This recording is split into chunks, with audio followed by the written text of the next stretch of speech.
Assalamualaikum warahmatullahi wabarakatuh. Para sahabat mancing mania dimanapun sampean berada, malam ini saya mau bercerita tentang pengalaman saya waktu saya merantau di Nusa Tenggara Timur. Ini saya cerita tentang masalah pengalaman saya ini waktu saya kerja di Nusa Tenggara Timur. Tentang masalah mancing. Dulu waktu tahun sekitar 2012 apa 2013 saya lupa. Saya pernah merantau ke Nusa Tenggara Timur.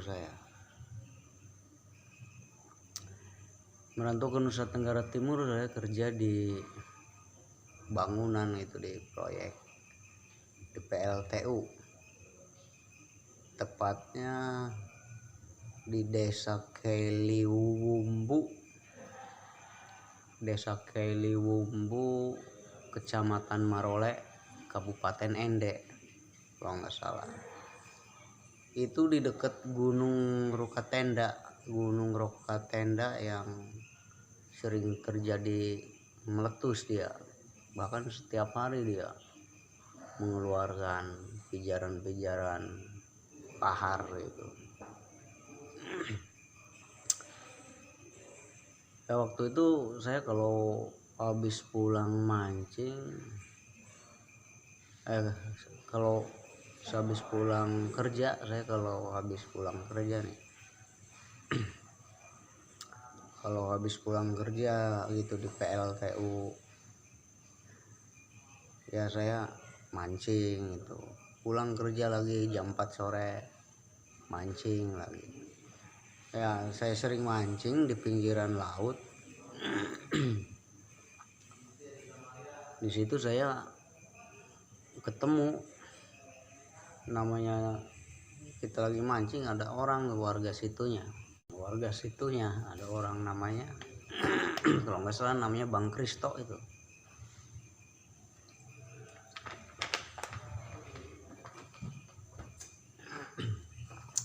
Ya kalau nggak salah itu dia namanya Bang Kristo.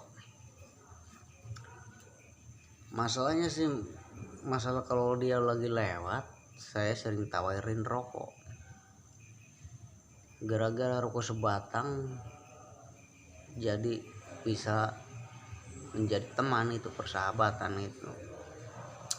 Bang Kristo itu asli warga situ, dia orang Katolik. Dia orangnya baik. Lama-kelamaan dia sering ngelihat saya mancing, dia negor sama saya, "Mas, emang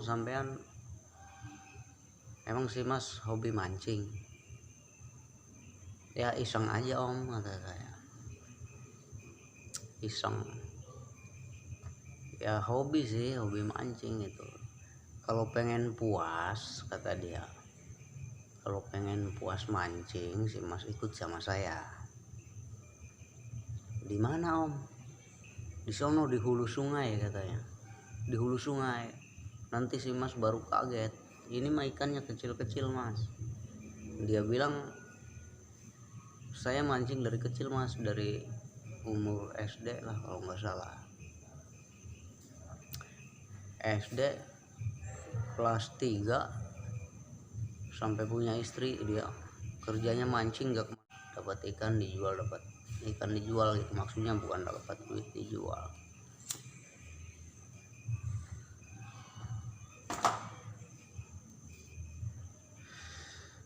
"Kalau memang si Mas hobi mancing, nanti sore ikut sama saya." "Ya oke Bang, tapi saya mau ngajak temen, boleh nggak?" "Boleh." Waktu itu saya ngajak teman saya, namanya Om Waria. Teman saya itu Waria namanya, Om Waria. Om Belung. Saya pulang sama dia, pas di ada gang. Pas ada gang, no, rumah saya di sebelah sana, nanti tanya aja Bang Kristo, kata dia. Iya dah. Saya pulang ke rumah, orang mau maghrib sih. Emang di sana itu kalau mayoritasnya orang Katolik, kalau sudah mau maghrib dia bilangnya maghrib. Pulang mas, maghrib. Iya, ayo pulang gitu. Baik dia orangnya. Emang kalau persahabatan itu tidak memandang agama sih. Kalau persahabatan itu baik orangnya. Oh, saya pulang bawa bekal sama teman, ngajak Om Wari, ayo mancing. Bawa roti, bawa kopi, bawa rokok, nyamper ke rumahnya dia. Nyamper di rumahnya dia, ditawarin makan sama istrinya baik, ngasih makannya itu sama sayur kepala ikan kakap merah di sayur kuning gitu.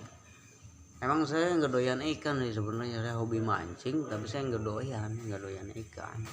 Saya hobi mancing tapi nggak doyan.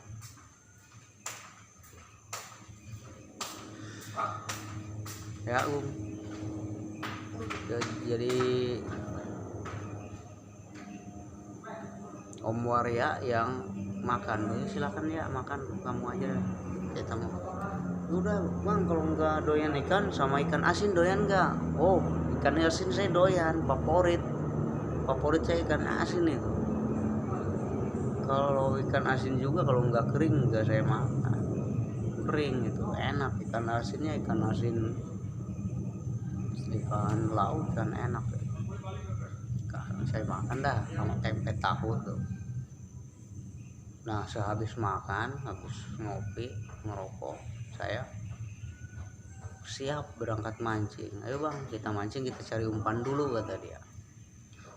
Namanya orang mancing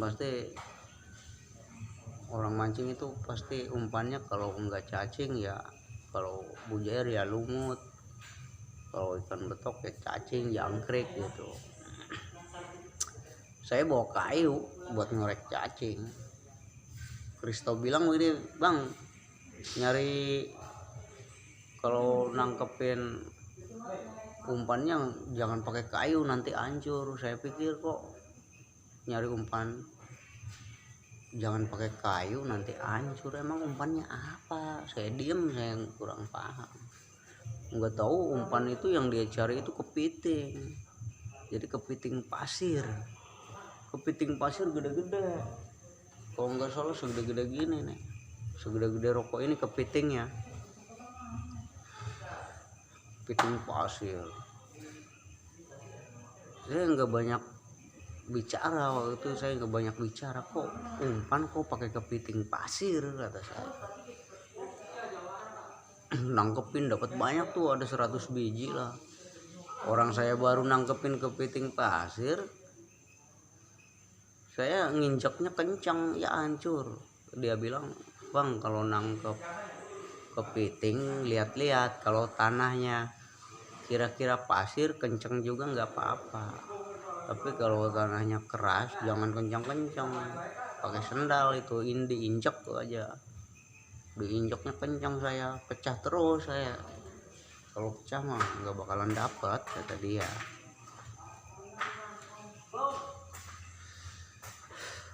Dapat tuh 100 biji, capitnya dibuang langsung. Orang namanya juga kepiting, nyapitnya. Kepiting pasir itu larinya kencang-kencang itu, kalau udah maghrib aja keluar banyak ya. Dapat 100 biji lah di kantong. Di perjalanan saya bingung, kok orang mancing pakai kepiting, kata saya bingung.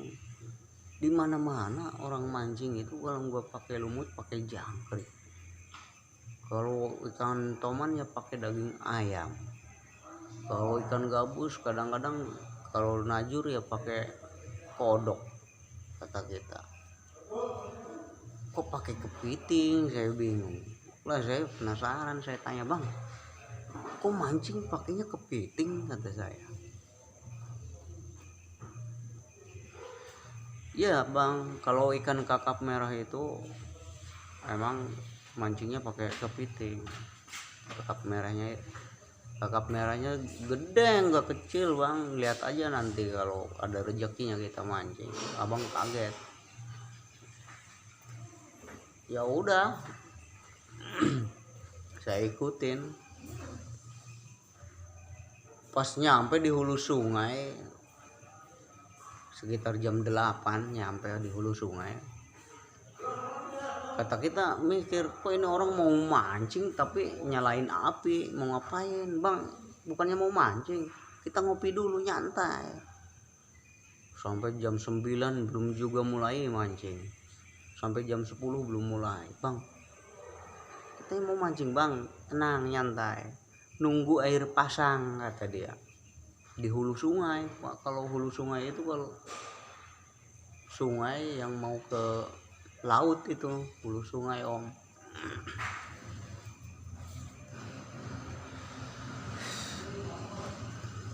Ya di situ pas air pasang udah naik, dia siap-siap. Kita udah ngopi, udah ngerokok lagi. Namanya juga cuaca sih bagus, terang bulan bagus, cuman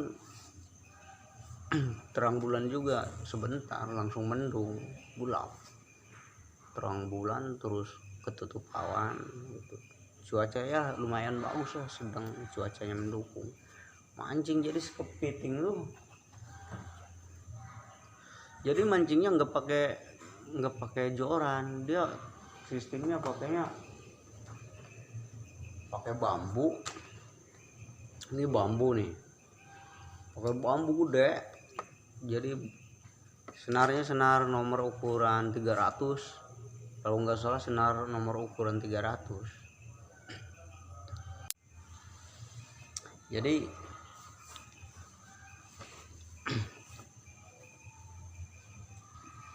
menurut Bang Kristo itu musuh besarnya ikan kakap merah itu katanya kepiting. Dia juga dibilangin sama kakek buyutnya gitu, kakek buyutnya dia, bahwa musuh besarnya ikan kakap merah itu kalau udah ada kepiting udah langsung dikejar aja katanya, nyamber. Menurut cerita dia gitu, menurut cerita. Nah, mancingnya juga pakai senar, nggak pakai joran, nggak. Kalau pakai joran kata dia, walaupun jorannya gede tetap ribet, kata dia. Banyak yang pakai joran tapi sering lepas, gagal, jarang ada yang kena pakai joran. Jadi dia pakainya pakai bambu digulung. Bambu senarnya digulung di bambu. Bambunya ukurannya sekitar ukuran segini nih. Inilah sejengkal. Sekitar sejengkal setengah lah bambunya. Ukuran 40 cm ya kalau nggak salah. Bambu gede. Jadi ikan itu si kepiting tuh kail pancing, tancelpin di sini nih, tengah-tengah punggungnya kepiting. Yuk. Kakinya nggak dibuang, capitnya doang yang udah dibuang, sama kaki-kakinya dilempar sama dia, terus ke tengah. Saya mancing, temen saya mancing, Mas Warya mancing itu, Mas Belung itu mancing. Saya nggak dapat sama sekali, tapi teman saya dapat, dia lumayan, dia gede. Ada 2 kilo dia, teman saya itu mancing dapat ya. Kalau saya yang kagetnya itu Bang Kristo pas ditarik sama ikan, saya ngelihat sendiri nih, pengalaman saya ngelihat sendiri. Pas ditarik dia sempoyongan, strike, kena kata dia, kena. Kena. Wah, pengen tahu nih ikannya, kata saya, kayak apa. Ternyata pas diangkat Tom, pas udah dapet ya, lama itu ngangkatnya lama. Kalau ditarik sama dia dilepas itu, tarik lepas sama dia diimbangin gitu, terus dia tarik. Itu orang-orang sekitarnya kalau ada yang strike itu digulung, senarnya digulung masing-masing. Orangnya udah pada ngerti, banyak itu yang mancingnya, ada sekitar 15 orang, cuman jauh-jauh posisinya, agak jauh-jauh gitu. Pas diangkat kena bener, merah itu ikan kakapnya. Sudah gini bang, sudah bantal ini nih, percis sudah bantal ini ikannya, percis lah sudah bantal. Itu jam setengah 11, mulai jam 10 lewat lah, air pasang naik ke atas, ombaknya gede. Itu Bang Kristo dapat, pas dapat udah di atas, ditarik sama dia ke darat, langsung dipantek sama dia pakai kayu, cepret pakai kayu biar dia mati, takut lepas kali. Itu ikan diangkat sama saya, masya Allah berat itu ikan kakap merah. Kumpulin sama dia sekitar jam 3 pagi, dia udah dapat 6 gede-gede semua. Dapat lagi teman-temannya paling banyak, teman-temannya paling dapat banyak, paling juga 4-3 itu gede-gede semua, sudah dibantal semua. Jam setengah 3 ada yang telepon, itu orang yang mau beli ikan. Halo katanya, Chris, dapat nggak ikannya? Alhamdulillah dapat katanya. Dia walaupun orang Katolik, herannya kalau dapat gitu dia bilangnya alhamdulillah. Bang, kok abang bilang alhamdulillah? Iya kan, alhamdulillah itu puji syukur, kata dia. Kata dia, ini orang benar-benar ngerti, kata saya. Hebat, kalau dikasih sama orang juga dia bilangnya alhamdulillah. Orang-orang warga di situ walaupun Katolik tetap kalau dikasih sesuatu gitu, alhamdulillah, ada rezeki, begitu dia. Rata-rata di situ warga Keliwumbu, itu namanya desa Keliwumbu, Kecamatan Marole, Kabupaten Ende. Baik-baik orangnya itu di situ. Itu pas sekitar jam 4 air udah mulai surut. Itu dia dapat 8 sama yang agak kecilan. Udah dipikul sama dia, pulangnya jam berapa gitu.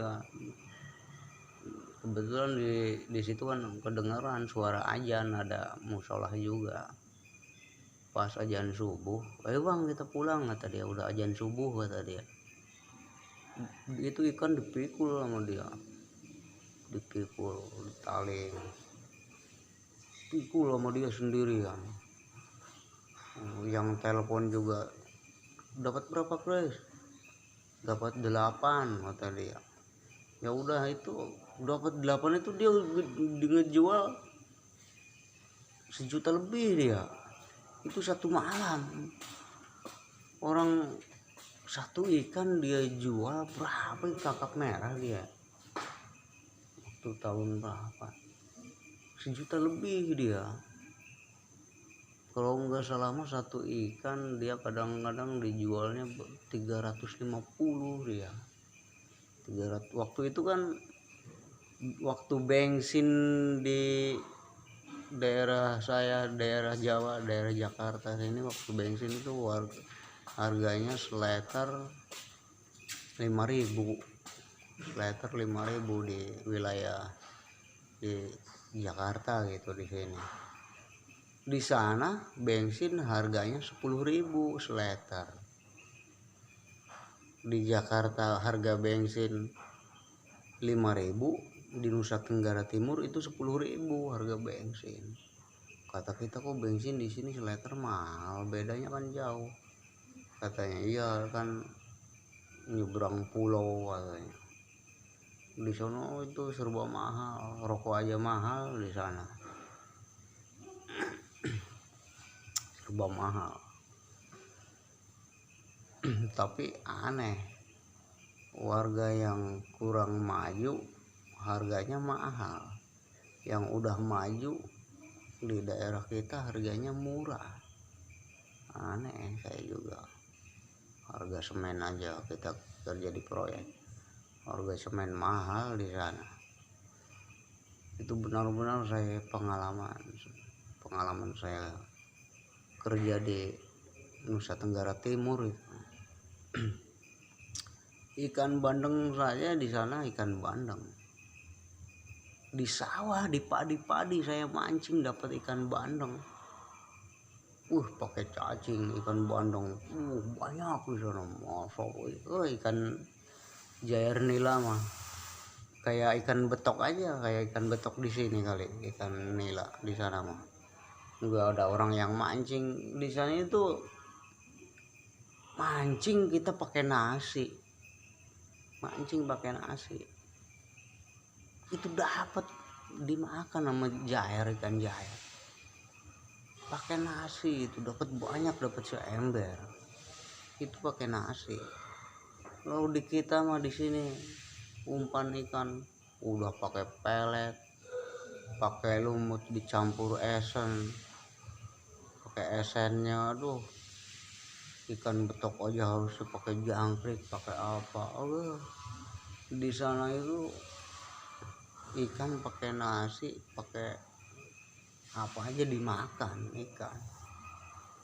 ikan gabusnya gede-gede di sana itu banyak. Tapi orang-orang sananya ikan laut paling juga yang dicari. Emang posisinya kita itu waktu tinggal di Nusa Tenggara Timur pas pinggir pantai tinggalnya warga situ. Kalau malam tidur juga berisik sama ombaknya gede-gede. Emang di sana itu wilayahnya begitu. Kalau dikatakan di daerah Jawa itu wingit lah, angker. Orang saya mancing sendirian. Saya mancing sendirian di laut. Saya dibilangin sama Kristo, "Bang, kalau mancing di sini nanti kalau secara tiba-tiba abang nih dapat ikannya di ember, pas abang liatin nggak ada, abang jangan ngomong apa-apa, udah diam aja ya." Iya dah, kata kita dibilangin. Terus kalau ada apa-apa udah diam aja. Orang namanya saya penasaran, mancing saya sendirian sampai jam 9 malam, nggak sampai rumah. Jam 4 sore berangkat mancing, pulang jam 9 malam. Itu yang herannya begini, di pinggir laut saya sendirian, gak ada orang. Mancingnya di sana itu pakai keong kolomang gitu. Istri saya telepon, waktu itu istri saya telepon, kata istri saya, "Itu suara perempuan banyak amat, emang lagi ada di mana?" "Orang saya lagi mancing," kata saya, "di laut. Ini suara perempuan, suara musik kayak di diskotik aja rame," katanya. Wah, di situ saya langsung merinding, langsung pulang saya. Siangnya teman saya kena juga kejadian begitu. Teman saya namanya juga suka teleponan sama bininya. Secara tiba-tiba bininya katanya di rumah ada yang nelpon perempuan. Katanya, "Ini kamu siapa?" "Ini saya," katanya, "istrinya Mas Darto. Saya baru nikah." "Nikah kapan?" "Nikah udah 2 hari saya sama Mas Darto," katanya. "Saya itu istrinya ini." "Saya juga istrinya," katanya, "baru nikah 2 hari kemarin." Wah, di situ Darto ditelepon sama bininya langsung, "Ya Mas, bener nggak sampean udah nikah di situ di Nusa Tenggara Timur?" kata siapa, ini ada perempuan telepon pakai nomor kamu katanya. Tanya aja ini sama temen-temen. Ditanya sama temen-temen, kamu nama siapa katanya, namanya juga teman sekampung. Pas dicek pulsa, cek pulsa sama dia, pulsa yang dapat ngisi dia habis ternyata. Terus dia penasaran nanya sama orang pinter di situ ada orang pinter di situ. Orang pinter itu warga ini, dia warga di situ, ada ya nanya sama orang pinter warga di situ. Kata orang pinter itu emang sering terjadi katanya. Udah kalau ini mau permisi aja, permisi katanya, udah permisi, numpang apa kata dia. Gila, ini kejadian di situ angker lah, di daerah itu angker ngeri lah kalau malam juga ngeri. Cuman yang jadi herannya di daerah sana itu amannya apa ya, motor apa kuncinya pada di luar, nempel di motor, nggak ada yang maling di daerah sana itu, nggak ada maling kata. Soalnya warga di situ ngomong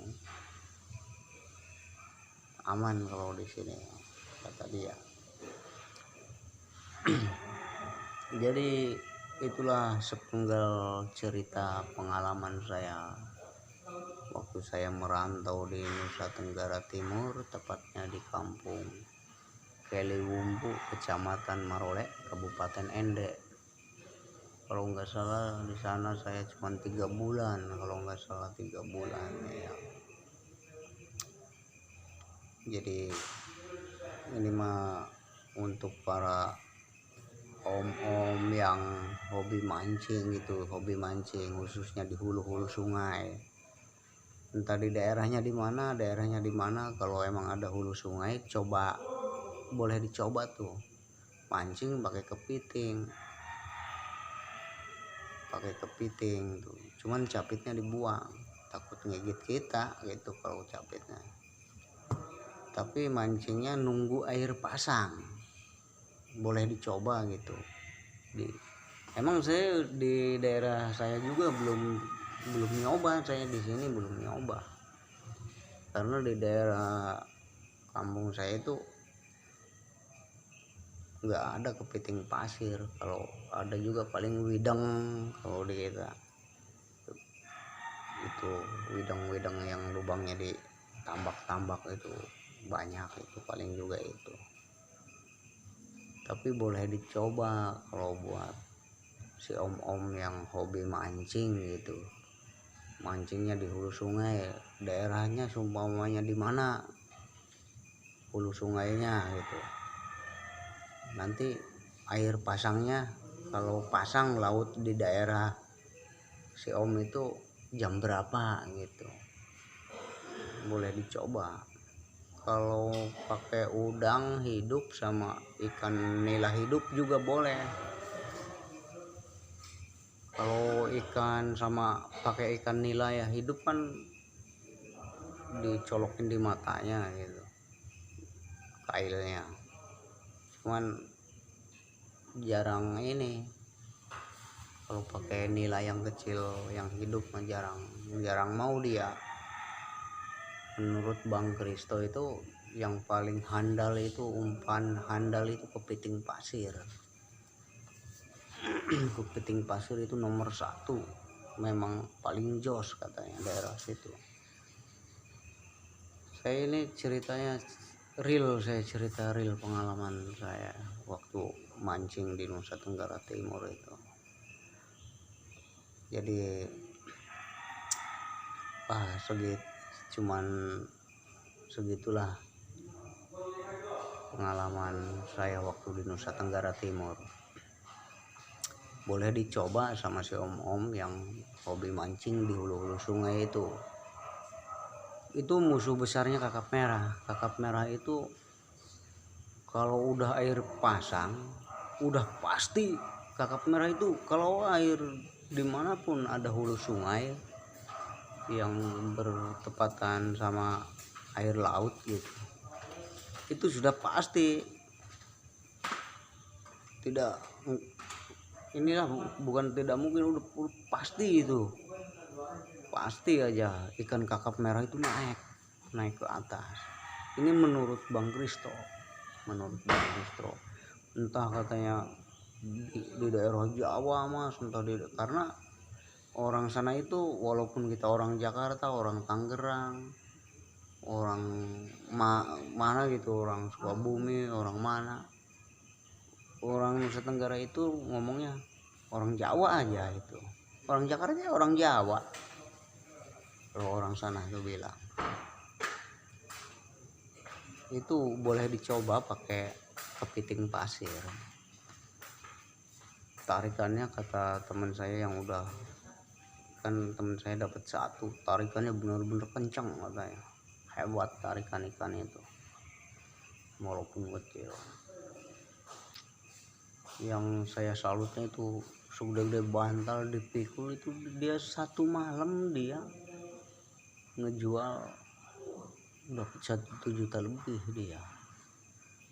Kata saya, Bang itu mancingnya tiap hari saya. Pantesan dia punya sapi, punya kebo. Dia bilang punya sapi, punya kerbau, punya kambing itu hasil dari mancing. Pokoknya cerita dia benar-benar real, murni dia usahanya, nggak kemana-mana dia. Pernah dia merantau ke Balikpapan, nggak betah katanya dia. Pulang akhirnya mancing lagi, mending mancing kata dia. Saya udah nggak betah kerja di bangunan, di proyek apapun, saya nggak betah kata dia. Saya udah cocoknya mancing usahanya katanya. Atau enak dia mau mancing, kalau dapat pemborong ikannya udah nelpon datang sendiri ke rumah. Ya itulah sepenggal cerita dari saya, dari pengalaman saya ini. Boleh dicoba sama si om-om yang hobi mancing di hulu-hulu sungai yang kira-kira air lautnya mulainya air laut pasang aja, coba aja pakai kepiting itu. Karena ikan kakap itu musuh besarnya kalau lihat kepiting itu langsung nyamber menurut Bang Kristo. Kalau sama ikan hidup, udang hidup itu kurang begitu mantep katanya, benar-benar kakapnya kakap merah sih, itu kakap merah diangkat ke atas merah aja gitu, kayak ikan emas merah, kakap gede merah. Ya segitu para saudara-saudara mancing yang hobi mancing dimanapun sampean berada, itu sepenggal cerita dari pengalaman saya, pengalaman waktu saya di merantau itu. Jadi kita akhiri dengan billahi taufiq wal hidayah. Wassalamualaikum warahmatullahi wabarakatuh. Salam semangat. Semoga saudara-saudara saya dimanapun sampean berada channelnya pada berkembang biar bisa menghibur masyarakat itu, khususnya para pemancing